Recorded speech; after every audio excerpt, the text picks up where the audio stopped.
Hi friends, ఈరోజు నేను మసాలా పూరి చేస్తున్నాను అనమాట.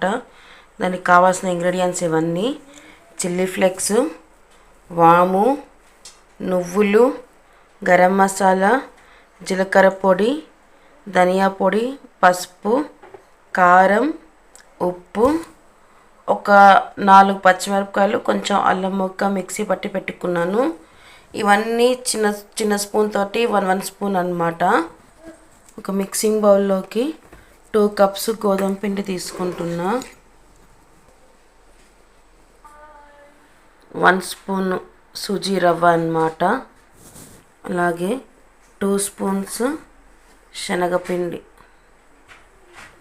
ఇప్పుడు ఈ ఇంగ్రీడియంట్స్ అన్నీ ఇందులో వేసేసుకొని వాటర్ వేసుకొని చపాతీ ముద్దలాగా చేసేసుకోవాలి. ఇప్పుడు ఇందులోకి సన్నగా కట్ చేసి పెట్టుకున్న కొత్తిమీర కూడా వేసేసుకొని బాగా మిక్స్ చేసేసుకోవాలి. ఇలా చపాతీ ముద్దలాగా కలిపి పెట్టేసేసుకొని ఇప్పుడు చిన్న చిన్న ఉండలు చేసి పెట్టుకోవాలి. ఉండల్లాగా చేసేసుకొని ఇలా పూరిలాగా తాల్చుకోవాలి. ఆల్రెడీ నేను డీప్ ఫ్రైకి సరిపడా ఆయిల్ పెట్టుకున్నాను. ఆయిల్ కూడా బాగా కాలింది. ఇప్పుడు మనం తాల్చుకున్న పూరీలన్నీ ఇందులో వేసేసుకొని ఫ్రై చేసుకోవాలి.